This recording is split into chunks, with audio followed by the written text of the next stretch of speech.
Bonjour à tous, ici Athéna de Game Squad et je suis super heureuse d'enfin vous retrouver aujourd'hui en vidéo pour vous parler de Crimson Desert. En effet, Maxime et moi-même avons eu la chance de le tester pendant 1 heure lors de la Paris Games Week dans un endroit tenu secret. Tout d'abord, je tiens à remercier les équipes de Warning Up et de Pearl Abyss pour leur invitation et pour leur accueil chaleureux. Mais avant de commencer, une petite piqûre de rappel s'impose. Pearl Abyss est un studio de jeux vidéo sud-coréen connu pour le célèbre MMORPG Black Desert Online. Ce studio travaille depuis plusieurs années sur le jeu que je vais vous présenter aujourd'hui, Crimson Desert, qui sortira fin 2025 sur PC et console. Et maintenant, il est temps de partir à la découverte de cette pépite.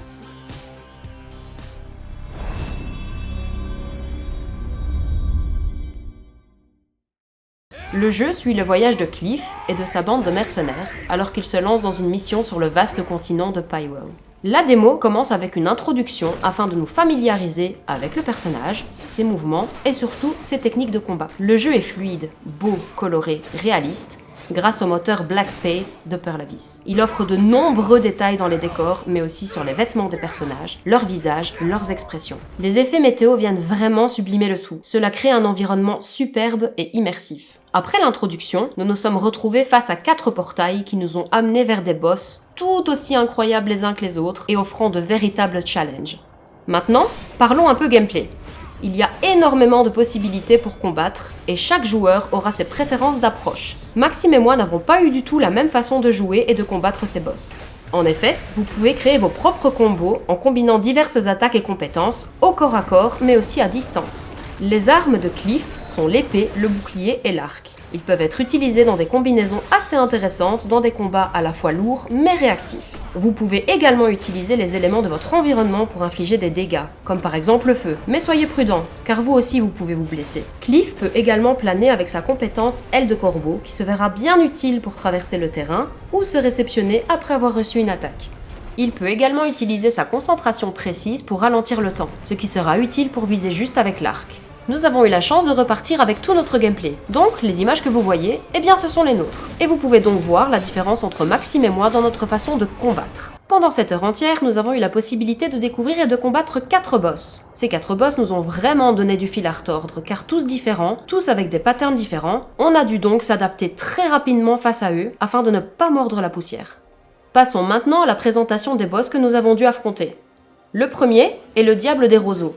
Ce personnage rejeté de tous a enfilé son masque pour réécrire son histoire et pour terroriser les habitants de Hernan. Ce personnage assez petit est doté d'une grande mobilité avec des attaques imprévisibles, capable de frapper dans toutes les directions avec son épée, mais aussi des projectiles. Il invoque également des versions fantomatiques de lui-même et devient encore plus agressif. Les attaques seront donc primordiales pour ce combat.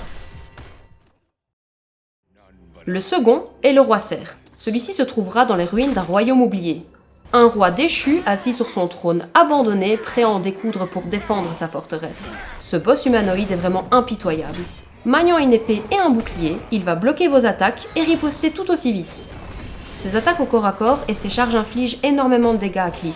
Votre bouclier sera donc un véritable atout pour ce boss.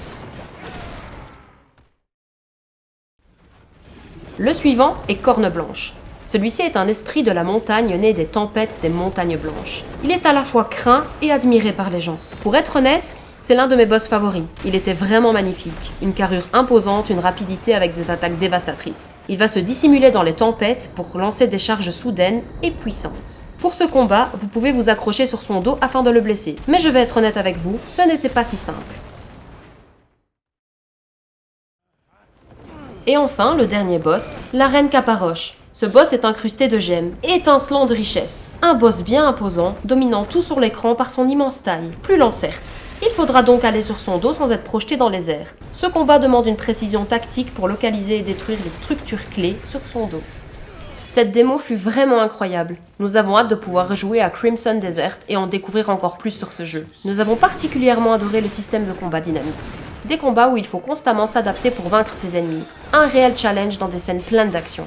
Cependant, nous avons trouvé que par moments, les ennemis attaquaient constamment Cliff, sans nous laisser un réel répit pour bouger et anticiper, surtout dans l'introduction de cette démo.